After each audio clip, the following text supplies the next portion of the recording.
Assalamualaikum warahmatullahi wabarakatuh. A'udzu billahi minasy syaithanir rajim. Bismillahirrahmanirrahim. Bismillah tawakkaltu 'ala Allah. Wala haula wala quwwata illa billahil aliyyil azim. Subhanallah walhamdulillah wala ilaha illallah wallahu akbar. Wala haula wala quwwata illa billahil azizil hakim. Sallallahu ala sayyidina Muhammad sallallahu alaihi wasallam wa ala alihi wa sahabatihi ajma'in. Astaghfirullahal azim alladzi la ilaha illa huwal hayyul qayyum wa atubu ilaihi. Astaghfirullahal azim alladzi la ilaha illa huwal hayyul qayyum wa atubu ilaihi. Astaghfirullahal azim alladzi la ilaha illa huwal hayyul qayyum wa atubu ilaihi min jami'il ma'si wal dhunub. Subhanaka la ilma lana illa ma 'allamtana innaka antal alimul hakim. Amma ba'd. Yang dirahmati dan dimuliakan oleh Allah, saudara-saudaraku kaum muslimin dan muslimah, jamaah salat waktu maghrib, semoga hari ini hari yang terbaik dibandingkan dari hari-hari kemarin. Semoga apa saja yang telah kita lakukan, aktiviti kita sepanjang hari tadi merupakan tambahan amal-amal kebajikan kita, dan kalaupun ada kesilapan dan kekurangan kita, semoga Allah Subhanahu wa Ta'ala mencurahkan ampunannya kepada kita. Amin ya rabbal alamin. Tuan-tuan dan perempuan, saudara-saudari, hadirin dan hadirat rahimakumullah. Saat ini kita masih berada di bulan Syawal.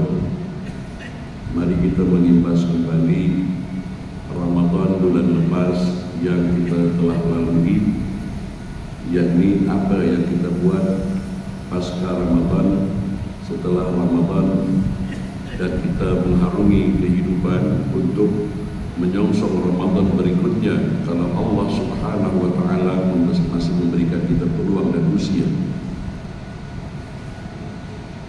Saudara-saudari, sahabat-sahabatku, tuan-tuan dan puan, kalau kita mencuci, membersihkan pakaian atau kain yang kotor, itu susah.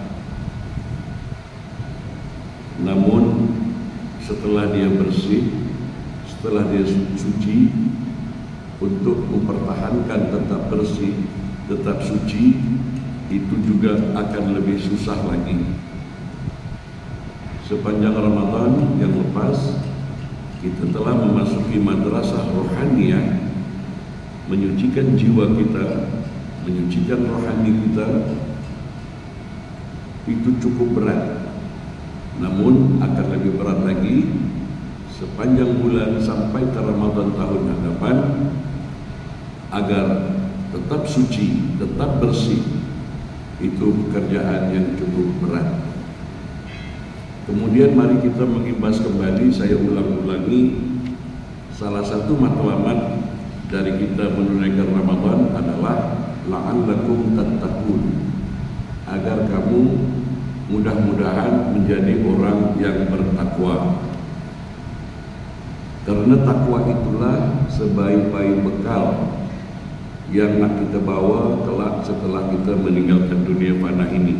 Bahkan takwa itu juga bekal kita dalam meniti sisa hidup ini. Wa tazawwadu, berbekallah kamu, fa inna khairaz zadi taqwa.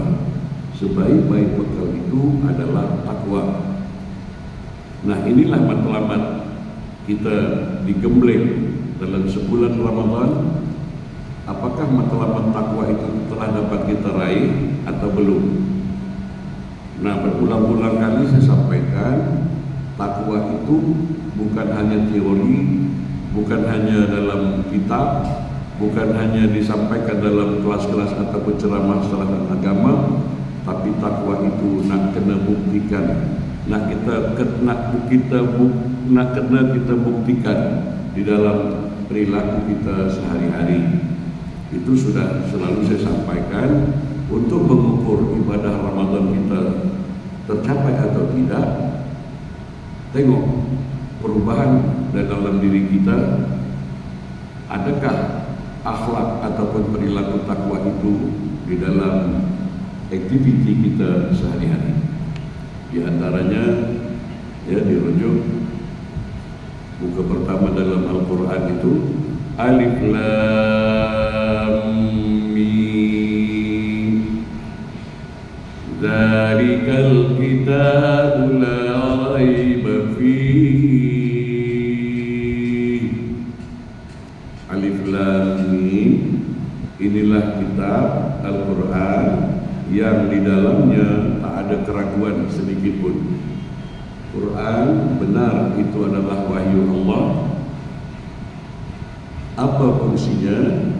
Hudal lil muttaqin, panduan, pedoman untuk mencapai derajat takwa.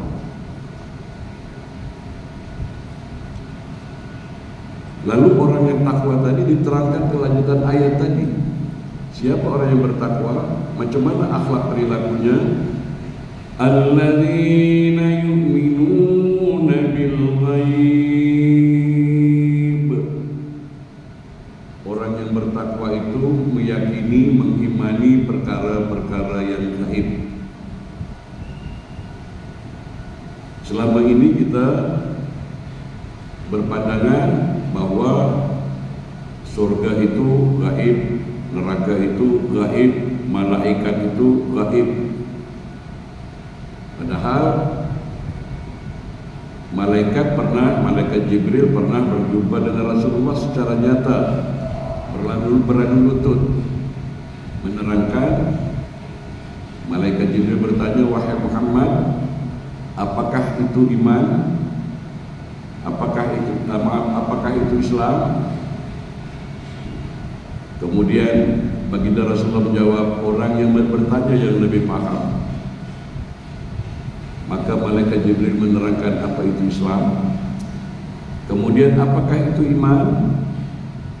Baginda Rasulullah SAW juga menjawab, yang bertanya, yang menyoal itu lebih paham. Maka malaikat Jibril menerangkan tentang iman. Kemudian malaikat Jibril lagi bertanya, wahai Muhammad, apakah itu ihsan? Nah, jadi tuan-tuan, malaikat ketika itu nyata, bukan gaib. Surga dan neraka itu nanti nyata, bukan hayalan begini, begitu, tidak, akan reality. Bahkan surga dan neraka itu sebelum nanti kita hidup di alam akhirat, sekarang kat dunia ini pun kita sudah dapat menciptakan. Apakah kita diberi pilihan, apakah kita nak hidup dalam kondisi neraka ataupun kita nak hidup dalam kondisi surga. Sebab surga dan neraka itu selagi langit dan bumi masih ada dan selagi kamu masih bernapas. Orang yang menciptakan suasana jannah, suasana surga, dia senantiasa syukur dalam segala perkara. Sekecil apapun nikmat kurnia Allah ataupun duka cita yang dia hadapi, orang yang merasakan suasana jannah, suasana surga, dia tetap bersyukur kepada Allah Subhanahu wa ta'ala. Begitu juga nar. Selagi kamu masih bernapas, selagi langit dan bumi masih ada, artinya kita sendiri yang menciptakan suasana neraka itu, bahwa kita penuh kebencian, penuh kemarahan, penuh pertengkaran, sesuatu yang negatif yang membuat kita emosional ataupun kita penuh kemarahan, jauh dari kedamaian, bermakna kita sudah menciptakan suasana nar di dalam kehidupan kita di dunia ini. Tuan-tuan dan puan sekalian, lalu orang yang takwa tadi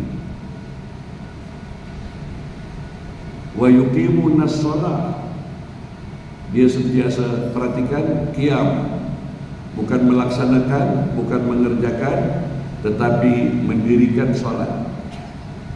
Ini nanti balik kita lepas isya, maghrib tadi kita melaksanakan, mengerjakan salat, disambung lagi dengan mengerjakan, melaksanakan salat isya. Tapi mendirikan nilai-nilai salat nanti setelah kita balik keluar dari masjid ini, macam mana akhlak kita dalam rumah tangga kita, bagaimana akhlak kita di jalan raya ketika kita memandu, bagaimana akhlak kita di dalam kita menjadi pemimpin sebagai kepala keluarga dalam rumah tangga, bagaimana kita berjiran, bagaimana kita berinteraksi kepada sesama manusia. Nah, di situ kita harus buktikan nilai-nilai salat yang kita kerjakan itu nampak di dalam aktivitinya sehari-hari. Sebab saya ambil contoh tuan-tuan, ya, simahum fi wujuhihim min atharis sujud. Orang yang salat tadi, di dahi mereka, di kening mereka nampak bekas tanda-tanda sujud. Hati-hati, ayat ini adalah ayat yang patut kita analisa secara ilmiah. Bermakna orang yang sujud, orang yang salat itu, buah dari sujudnya nampak didirikan dalam kehidupannya. Apa dia? Orang yang sujud di dalam salat membuahkan akhlaknya, dia taat, patuh dengan tata hukum yang telah disepakati bersama. Saya beri contoh. Ketika kita mandu, alhamdulillah kita di sini taat, ada takut kena saman, ya. Traffic light merah, kuning, merah, kuning, hijau, ya. Maka kalau kita mentaati tata hukum, nampak buah dari didikan sujud dalam solat. Ada polis trafik, ada kamera. Tak ada polis trafik, tak ada kamera. Dia karena sudah kuning, dia patuh, taat kepada aturan, dia harus berhenti, ikuti peraturan di jalan raya. Nah, ini nampak buah sujudnya. Atau ketika dia entry, ya, walaupun dia merasa orang hebat, merasa orang penting, tapi kalau dia gilirannya ke belakang, nampak dia buah tanda sujudnya dalam kehidupannya. Dia tidak mau sombong, dia mendahului entry tadi. Dia tetap taat dengan aturan, karena saat ini aku berada di belakang, aku taat, tetap entry dari belakang. Nah, itu buah sujud, ya. Banyak lagi lah aturan-aturan sujud tadi, ya. Orang yang nampak hasil didikan sujudnya di dalam salat, didirikan di luar salat, dia selalu patuh dan taat dengan tata hukum, peraturan dan undang-undang yang berlaku, supaya dia menuju keselamatan. Dan berulang kali saya sampaikan, menegakkan nilai-nilai salat, mendirikan salat itu sejak kita berwuduk lagi.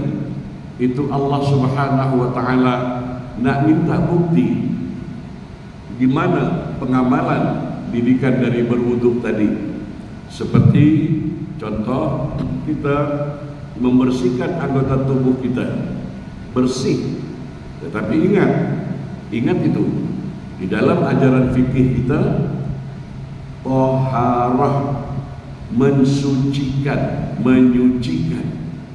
Jadi kalau kita melakukan ritual wudhu, kita berkumur bersih, kita basuh muka kita bersih, kita cuci kedua tangan kita sampai ke siku bersih, kita usap kepala kita dengan air bersih, kita cuci telinga kita bersih, ya, sampai ke kaki bersih, tetapi maaf belum sampai setakat itu saja, tapi dia harus dibuktikan dengan suci. Apa dia? Ketika kita berkumur bersih, tetapi usahakan ditingkatkan ucapanku, hasil aku berkumur air wudhu ini, jangan sampai mulutku ternoda dengan noda-noda bohong, dengan noda-noda dusta, dengan noda-noda mengucapkan ucapan-ucapan yang menyakiti orang lain. Berarti dia sudah bersih dalam berkumur, tetapi belum mencapai tingkat toharah, suci ucapannya. Kita basuh muka kita bersih, tapi sudahkah suci mata kita, muka kita ini? Karena tuan-tuan dan puan sekalian, di kawasan kepala ini tempat-tempat yang sangat sensitif. Bahkan di dalam hadis Nabi SAW, barang sesiapa yang bijak dan pandai menjaga kepala beserta isinya, maka insya Allah dia akan selamat dunia dan akhirat. Bahkan dalam hadis tadi diterangkan, sesiapakah yang malu kepada Allah? Baginda Nabi SAW berucap di hadapan para sahabat, tahukah kamu siapakah orang yang merasa malu kepada Allah? Maka para sahabat menjawab, Allah dan Rasulnya yang maha mengetahui.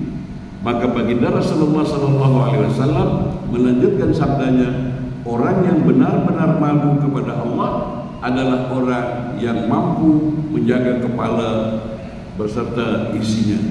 Di sini tuan-tuan pusat segalanya. Perbezaan kita insan, manusia dengan binatang hewan itu sama, cuman perbedaannya dari sini di dalam kepala ini.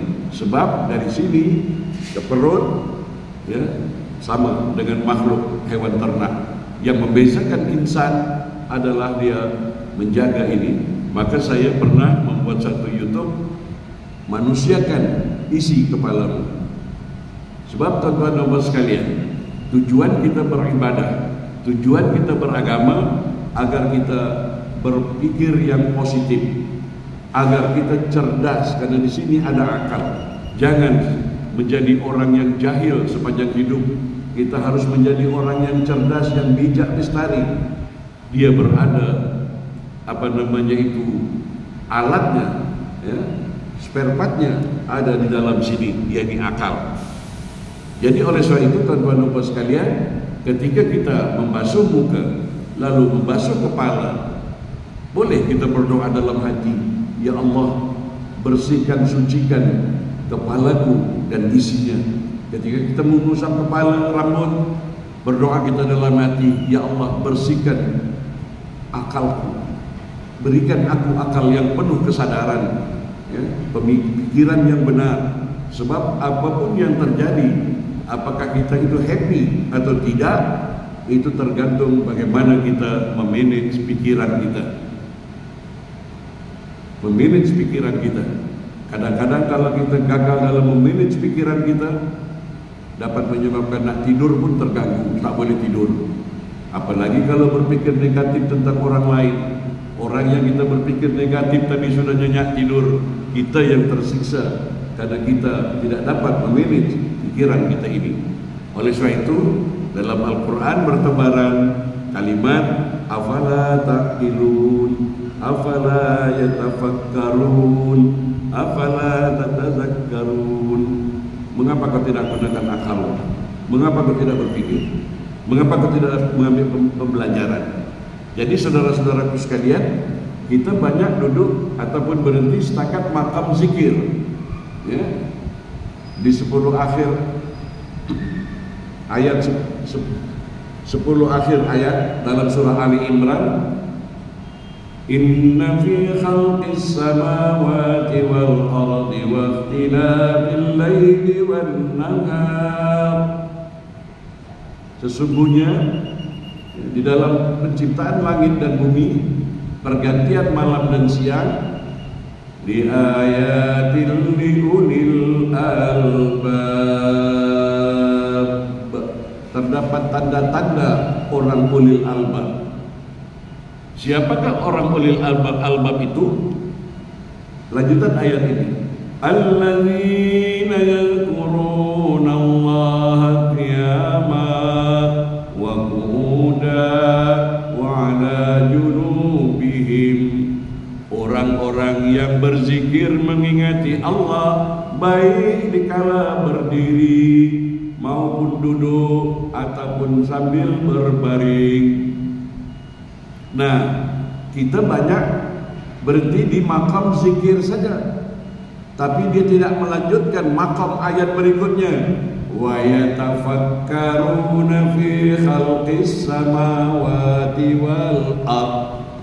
Jadi hendaknya kita selepas kita berzikir, ya, kita harus terus meningkat menuju makam berfikir. Apa yang harus kita pikirkan? Itu ayat diterangkan dengan jelas. Wa yatafakkaruna fi khalqis samawati wal ardh. Dia memikirkan kejadian penciptaan langit dan bumi, termasuk langit dan bumi itu kita. Maka kita harus mengenal diri kita. Kita harus memperhatikan diri kita. Sebab awaluddin ma'rifatullah. Awal kita belajar agama bukan syariat sebetulnya, tapi mengenal Allah. Nah, untuk kita dapat mengenal Allah, kenalilah dirimu. Kenalilah dirimu. Jadi saudara-saudaraku sekalian, dalam komponen tubuh jasmani kita ini, kalau kita berpikir dengan bijak, dengan arif, dengan memohon petunjuk Allah Subhanahu wa taala, insyaallah kita mengenal diri kita. Dari mana wahai diri? Dari mana kamu berasal? Saat ini kamu di mana? Dan kelak akan kemana wahai diri? Kemudian tuan-tuan dan puan sekalian, sudah pernah saya sampaikan di sini bahwa Allah senantiasa berada di dalam diri kita dekat. Banyak orang nak jumpa Allah pergi jauh-jauh. Konon-konon Allah ada di negeri sana, konon-konon Allah ada di negeri sana. Padahal di dalam Al-Quran diterangkan, ya, sesungguhnya Allah itu dekat dengan urat lehermu. Lalu di mana Allah Subhanahu wa taala menitipkan keberadaannya kepada setiap manusia. Manusia, bukan orang Islam saja. Itulah nafas. Nafas. Allahu la ilaha illa huwal hayyul qayyum. Ya. Allah tidak ada Tuhan selain Dia yang maha berdiri sendiri, ya. Yang maha hidup dan maha berdiri sendiri. La ta'khudhuhu sinatun wa la naum. Jadi Allah yang mencipta, yang maha berdiri sendiri, yang maha hidup, yang maha berdiri sendiri. Allah tidak pernah merasa ngantuk dan tidur. Tidak pernah ngantuk dan tidur. Jangankan tidur, ngantuk pun tak pernah. Nah, coba tengok ke diri kita. Siapa yang tidak pernah ngantuk? Siapa yang tidak pernah tertidur?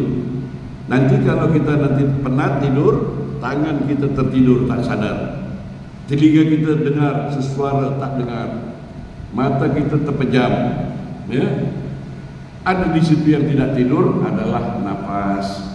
Nah, disitulah keberadaan Allah, ya, bahwa lewat nafas itulah Allah senantiasa menjaga kita semua. Jadi saudara-saudaraku sekalian, maaf bin maaf, sampai-sampai apa yang kita makan pagi tadi sarapan, makan tengah hari, minum petang, ada makanan-makanan yang kita makan petang tadi, tuan-tuan, sudah masuk ke dalam perut kita. Kadang-kadang kita tidak menyadari. Tapi kalau kita mengkaji diri kita, ya, subhanallah, makanan-makanan yang masuk dari sarapan sampai ke petang tadi, saat ini Allah sedang bekerja. Allah sedang bekerja menghadap makanan tadi, sehingga saripati makanan tadi, tuan-tuan dan puan sekalian, ya, Allah tahu ini diperuntukkan untuk darah, ini untuk jantung, ini untuk otak, ini untuk ginjal, ini untuk paru-paru. Saripati makanan tadi yang diolah dalam perut kita tadi, Allah terus bekerja dalam 24 jam. Oleh sebab itu saudara-saudaraku sekalian, mari kita sadari keberadaan diri kita ini. Wa fi anfusihim afala tubsirun, dalam wa fi anfusikum, dalam dirimu mengapa kau tidak melihat? Jadi cara kita mengenal Allah, kenalilah dirimu, ya. Kenalilah diri kita, sadarilah diri kita. Lalu dalam setiap aktiviti gerakan kita penuh kesadaran. Banyak kita ini tidak sadar, maaf ya, ketika kita sedang makan, kadang-kadang tidak sadar kita. Di mana tidak sadarnya? Kita lupa. Ya, ketika hidangan sudah di depan mata kita di atas meja makan, kita tidak sadar lagi.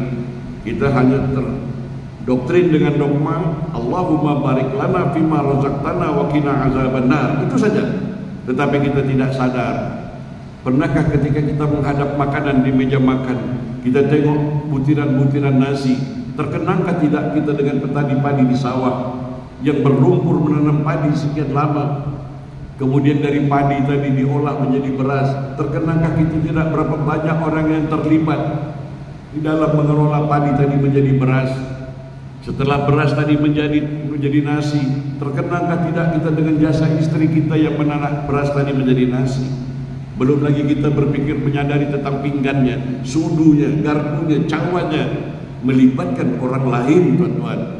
Ya, melibatkan orang lain. Maka kita tidak sempurna syukur kita kepada Allah kalau kita tidak mampu berterima kasih kepada sesama manusia. Bersyukur kepada Allah, kita sadar apa maunya Allah tentang nikmat ini, harus aku gunakan untuk apa. Bukan alhamdulillah. Kalau alhamdulillah, thank you very much, terima kasih, itu ucapan syukur di mulut. Tapi Allah nak minta bukti syukurmu dalam perbuatan. Artinya orang yang bersyukur tadi, sekecil apapun nikmat karunia Allah, dihargai, digunakan dengan sebaik-baiknya. Bahkan kalau lebih hebat lagi, dijadikan menjadi nilai tambah. Apa maksudnya orang yang bersyukur menjadi nilai tambah? Dan berkali-kali saya sampaikan, air satu besen, ya, kemudian belum boleh diminum, masih kotor. Nah, bagaimana air tadi supaya menjadi nilai tambah? Datang engineer yang pakar-pakar untuk membersihkan bakteri-bakteri dalam air tadi sehingga menjadi air yang bersih, bertambah nilainya.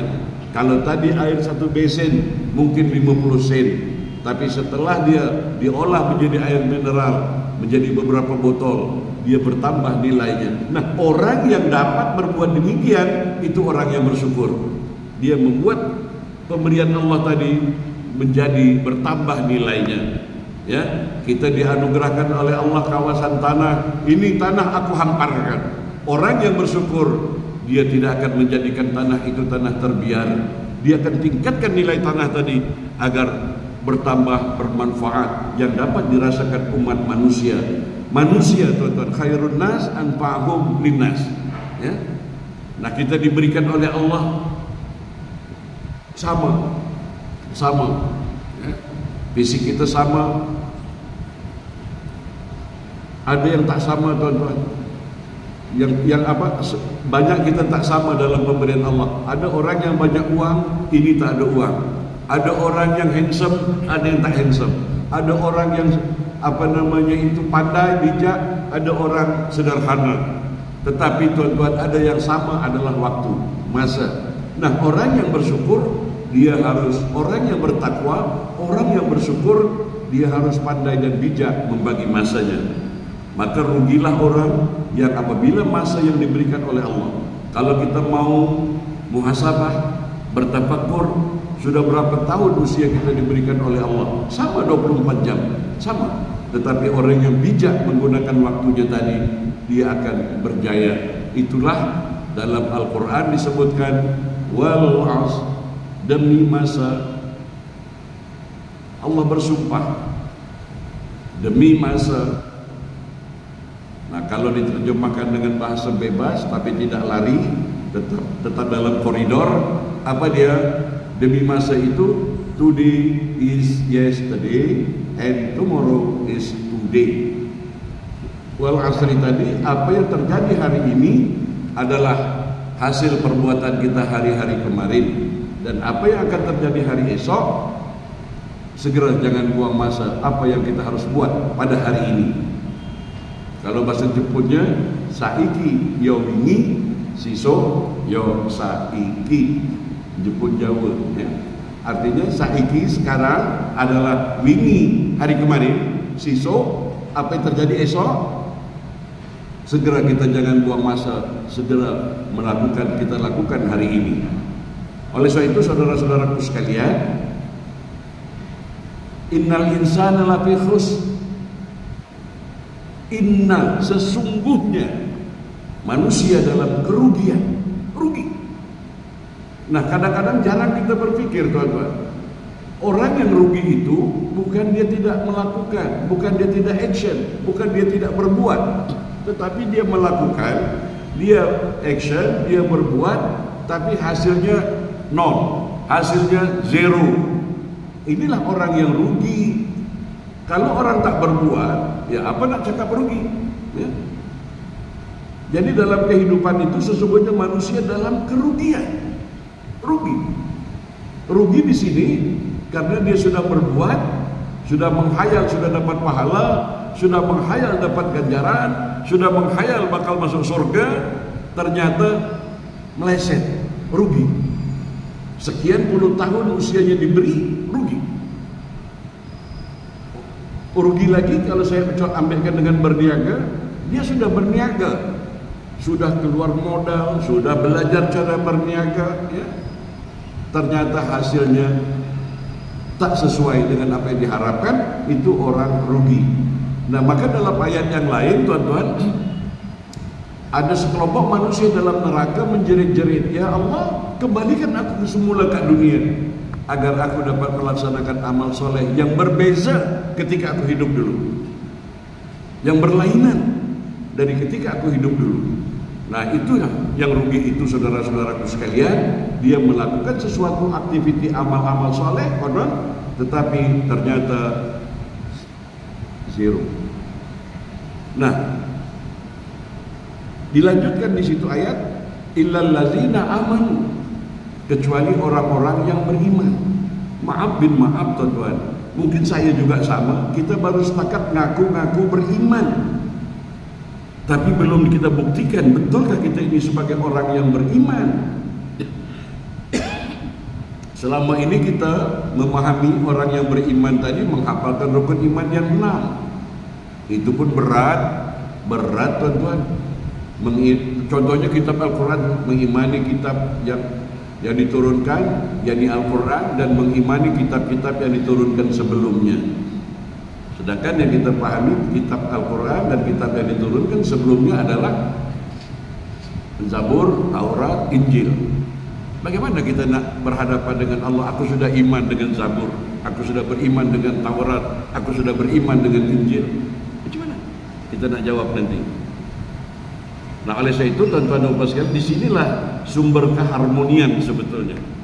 Kita tidak mungkin mengkaji, menafsir kitab Zabur, Taurat dan Injil. Al-Quran pun kadang-kadang dibaca cuma bulan Ramadan saja, ya, cari khatam dari Wadduha sampai An-Nas.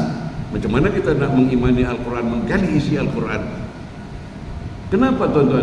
Dengan kita mengimani tadi, kita dapat hidup harmoni kepada sesama manusia, apapun identiti agamanya, karena mereka mempunyai kitab.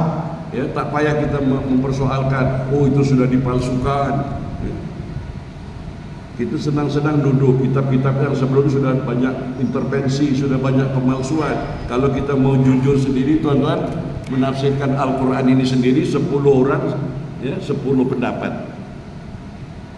Maka tuan-tuan dan puan sekalian, kita hanya pandai cakap saja, tapi kita tidak buktikan bahwa Al-Quran ini wa ma yantiqu 'anil hawa illa wahyu yuha, bahwa Rasulullah SAW menerima wahyu dari Allah ini yang dijabarkan dalam hadis bukan berdasarkan hawa nafsu, tapi semata-mata berdasarkan wahyu. Sedikit saya sentuh, saya belokkan sedikit tentang wahyu ini. Suatu ketika Rasulullah SAW satu kendaraan dengan Muaz bin Jabal radhiyallahu anhu. Ya, kalau sekarang misalnya satu kereta lah, tapi baginda naik kuda, naik onta bersama Muaz. Lalu baginda Rasulullah bersabda kepada Muaz, Muaz, engkau akan kulantik menjadi gubernur di negeri Yaman. Lalu Muaz bin Jabal karena jujur hatinya, dia gemetar ketakutan, ya Rasulullah, aku tak layak menjadi gubernur negeri Yaman, tolong cari yang lain. Itu kali first. Kemudian yang kedua, baginda bersabda lagi, Mu'adz, kamu akan saya lantik menjadi gubernur di negeri Yaman. Lagi-lagi Mu'adz bin Jabal gemetar, ya Rasulullah, aku tak layak, tolong cari orang yang lebih layak dari aku. Maka Rasulullah kali yang ketiga dia berkata, wahai Mu'adz, ini bukan perintah Muhammad agar kau menjadi gubernur di negeri Yaman, tetapi ini adalah perintah Rasulullah. Nah, mendengar ini Mu'adz baru tak dapat mengelak lagi. Yang pertama, yang kedua itu ucapan Muhammad, tapi permintaan yang ketiga baginda Rasul mengatakan ini adalah perintah Rasulullah. Nah, berarti ketika Rasulullah melontarkan tugas untuk menjadi negeri Yaman tadi berdasarkan wahyu dari Allah. Nah, sejak itu Mu'adz bin Jabal radhiyallahu anhu tidak dapat mengelak lagi bahwa ini bukan perintah pribadi Muhammad, tapi ini atas wahyu yang diwahyukan kepada Nabi Muhammad sallallahu alaihi wasallam. Nah, jadi tuan-tuan dan puan sekalian, kembali kita ya, agar kita mengimani kitab-kitab yang diturunkan Al-Quran dan diturunkan sebelumnya, hormati orang lain karena mereka punya kitab. Jangan kita tuding, menuduh itu kitabnya sudah palsu ya, itu kitabnya bukan dari Allah dan Rasulnya. Senang-senang kita menuduh begitu. Kalau kita hilangkan perasaan ini, kita akan saling hormat menghormati, hidup harmoni. Nah, itulah mengimani Al-Quran dan mengimani kitab-kitab sebelumnya. Sampai di sini paham? Kalau tak paham sudah. Nah, jadi tuan-tuan dan puan sekalian, kemudian ya, ritual orang yang bertakwa tadi, wa yuqimunas shalah, itu ritual. Dalam ayat tadi, muka pertama tadi, orang yang takwa tadi ukur diri kita, Ramadan kita sudah berjaya atau tidak, diterima atau tidak ya, bukan hitungan 30 hari habis. Tak makan, tak minum siang hari, tak berhubungan suami istri, malam tarawih, disambung qiyamul lail, salat berjamaah, okey. Tetapi nak ditengok buktinya orang takwa tadi, mencapai derajat takwa tadi. Wa mimma razaqnahum yunfiqun. Setelah dia ritual salat, dia lalu ibadah sosial. Dia menjadi orang yang murah hati. Sebagian rezeki yang diberikan oleh Allah itu adalah titipan Allah. Itu pemberian Allah. Siap tidak mental kita juga rezeki yang telah diberikan oleh Allah kepada kita tadi untuk kita berikan lagi kepada orang yang memerlukan, sebagian. Artinya kalau saya terjemahkan dengan mudah, tuan-tuan, bahwa orang yang takwa tadi perangainya pemurah, tidak loket, tidak kedekut, tidak bakhil. Jangan mimpi kita menjadi orang yang bertakwa, tapi kalau kita melekat dengan materi tadi, melekat ya. Kadang-kadang stres kalau kehilangan, kadang-kadang gelisah karena habis. Padahal itu adalah pemberian Allah yang Allah nak tengok, wahai hambaku, aku beri kau materi harta benda sebanyak ini, aku nak tengok kau, bukan punyamu, berikan lagi sebagian kepada makhlukku, hamba-hambaku yang lain. Jadi kadang-kadang kita karena harta melekat ya, stres. Dulu kita banyak uang habis, dulu kita banyak properti, kereta habis ya, padahal itu bukan punya kita, titipan pemberian Allah. Ingat, kalau Allah nak memberi kita tak tertampung-tampung, tuan-tuan. Walaupun satu dunia ini manusia akan menghalanginya, sebaliknya walaupun kita satu dunia ini ya, jangan sampai harta kita lepas. Maka kalau Allah menghendaki sekelip mata habis harta benda tadi, maka beruntunglah, bertuahlah. Seperti dalam bulan Ramadan kemarin, kewajiban zakat itu sudah kita keluarkan. Infak, wakaf, sedekah jariyah, derma ikhlas sudah kita keluarkan. Tetapi hendaknya istiqomah, bukan di setakat Ramadan saja. Karena amalan yang dicintai oleh Allah, amalan yang walaupun dia sedikit, tapi istiqomah, konsisten, berterusan. Jadi untuk takwa tadi, itu yang saya maksud. Sembahyang dari niat, takbiratul ihram sampai salam, itu ritual. Sosial, lanjutan ayat tadi, wa mimma razaqnahum yunfiqun. Dia membelanjakan sebagai rezekinya di jalan Allah. Sebab beruntung, bertuah. kalau kita di posisi tangan yang di atas, sebab tangan yang di atas lebih mulia dari tangan yang di bawah. Maka tuan-tuan dan puan sekalian, kita lupa dengan hadis ini. Ini bahasa metafor, kan pernah dengar kan? Tangan di atas lebih mulia dari tangan di bawah. Nah, kenapa ketika itu tidak diterjemahkan tangan fisik, tapi begitu ayat Al-Quran kalau dia mencuri potong tangannya? Kenapa kita langsung berpikir bahwa itu tangan fisik? Tapi kita berbincang tentang hadis tadi, itu bahasa kinayah, bahasa metafor. Nah, maka tuan-tuan, ada ahli tafsir, kalau orang mencuri bukan potong tangan fisiknya, tetapi misalnya di zaman Jumali, Anda mencuri, sudah terbukti para hakim dan saksi Anda pelaku pencuri, hakim akan menjatuhi hukuman. Nah, macam mana? Tolong jawab dengan jujur. Berapa penghasilan Anda sebulan? Katakanlah 2.000 misalnya, $2.000. Maka kami potong $500 setiap bulan selama 1 tahun, misal, masuk ke Baitul Mal, sehingga yang mencuri tadi tidak cacat, anak cucunya tidak malu, dan dia masih dapat memperbaiki dirinya. Sebab ayat potong tangan tadi di penghujung ayat, apabila dia taubat, sesungguhnya Allah Maha Pengampun. Itu kita harus, ini tidak main tetak saja, ya. Padahal ketika kita tangan di atas lebih mulia dari tangan di bawah, kenapa kita tidak berbicara tentang ini, ya? Bahwa itu menunjukkan orang yang pemurah. Nah, di situ kita minta hidayah kepada Allah, minta petunjuk kepada Allah, dijumpakan dengan guru-guru yang mursyid, sehingga pandangan orang-orang orientalis bagus, tidak sinis. Nah, tengok itu orang main tetak. Padahal itu maksudnya dipotong penghasilannya, ya, dalam setahun ke, dalam 2 tahun ke, ya, sehingga uang tadi dapat digunakan, hasil kerja tadi dipotong tadi dapat digunakan oleh orang lain, maslahat, dan yang bersangkutan tidak jatuh malu harga dirinya, tidak cacat, dan lain sebagainya. Nah, jadi saudara-saudaraku sekalian, betapa indahnya ajaran Islam.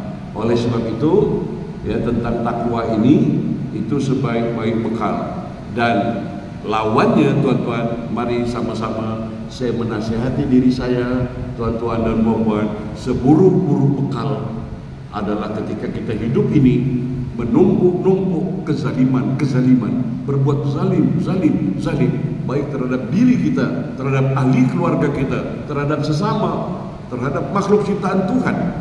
Hati-hati, jangan sampai kita berbuat zalim. Rasulullah SAW, sesiapa yang pernah melakukan kezaliman, hadis Bukhari, sesiapa yang pernah melakukan kezaliman sejengkal saja, maka nanti dia akan dibebani ataupun dikalungkan pada lehernya tanah dari 7 bumi. Berat, tuan-tuan. Zalim ini apa? Bukan numbuk orang saja. Zalim itu karena lidah kita tebarkan isu yang tak betul terhadap orang itu merasa malu, orang itu marwahnya jatuh, orang itu mungkin menderita, ahli keluarganya ikut menderita, ya, itu kezaliman. Kadang-kadang kita tidak sadar, ya, senang-senang kita cakap, sehingga akibatnya orang itu menderita, kita sudah berbuat zalim. Kemudian apa lagi? Zalim ini meletakkan sesuatu bukan pada tempatnya. Tadi kita berbicara bekal tentang takwa, lawannya adalah kezaliman. Zalim melakukan sesuatu yang keluar dari koridor kebenaran. Artinya zalim itu melakukan perbuatan yang terkeluar dari perkara-perkara yang benar. Zalim juga sebagai perbuatan menggunakan milik orang lain tanpa hak, mengambil hak orang lain tanpa kebenaran, ya. Kemudian apalagi, tuan-tuan, firman Allah Subhanahu wa taala, ala la'natullah 'alal zalimin. Ingatlah laknat Allah ditimpakan ke atas orang-orang yang zalim. Surat Hud ayat 18. Kemudian dalam surat Hud ayat 102, ya, yang bermaksud Dan begitulah azab Tuhanmu apabila dia mengazab penduduk negeri-negeri yang berbuat zalim. Sesungguhnya azabnya itu adalah sangat pedih lagi keras. Jadi saudara-saudaraku sekalian, kezaliman ini mungkin dibuat oleh individu personal, tapi juga boleh secara jamak. Ya, majoriti penduduk negeri tadi pun berbuat kezaliman, maka negeri itu akan berbagai-bagai bencana. Jadi alhamdulillah tuan-tuan, kita kat Singapura ini ya keras undang-undangnya. Kalau kita melakukan kezaliman, hukumannya berat, sehingga kita dapat hidup tenteram dan damai. Cuba kita tengok negeri-negeri yang kadang-kadang dengan bangga majoriti orang Islam, tapi ternyata banyak kezaliman-kezaliman. Kezaliman ini luas tuan-tuan. Sekali lagi bukan kita tumbuk orang saja. Misalnya dia melakukan rasuah, corruption, dia mempersulit keperluan orang lain. Ya, kalau tak ada bayaran dia tak mau layan. Ini zalim. Walaupun dia solat subuh berjamaah, ya, tapi setelah dia pejabat, dia melakukan kemungkaran, melakukan kejahatan, ya, memakan uang rakyat misalnya, ya. Ini zalim. Nah, maka saudara-saudaraku sekalian, dalam ayat yang lain, wa maliz zalimina min ansar. Orang yang zalim itu nanti di hari kiamat tidak ada satupun yang akan menolong dia.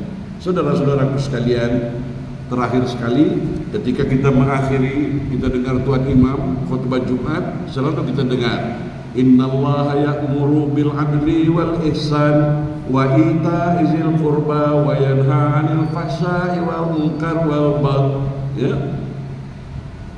Sudah itu ya'izukum la'allakum tazakkarun. Yang bermaksud sesungguhnya Allah menyuruh kamu berlaku adil dan berbuat ihsan, berbuat kebajikan, memberi kepada kaum kerabat, dan Allah melarang dari perbuatan keji dan mungkar serta permusuhan. Dia memberi pengajaran kepadamu agar kamu dapat mengambil pengajaran. Setiap Jumat kita diingatkan itu tuan-tuan. Setiap Jumat. Cuman kadang-kadang kita ya tak paham. Nah, oleh sebab itu mudah-mudahan kita pahami itu pesan itu, termasuk pesan takwa di setiap awal pembukaan khutbah. InsyaAllah semoga kita disehatkan zahir dan batin kita. Semoga rumah tangga kita penuh kedamaian, penuh cinta kasih, penuh mawaddah warahmah, dan semoga kita dalam lindungan Allah Subhanahu wa taala dan pertolongan Allah dalam setiap urusan kita. Dan semoga malam ini malam yang juga dikabulkan doa-doa kita. Amin ya rabbal alamin. Aqulu qawli hadza fastaghfirullahalazim li wa lakum wa billahi taufiq wal hidayah. Wassalamu alaikum warahmatullahi wabarakatuh.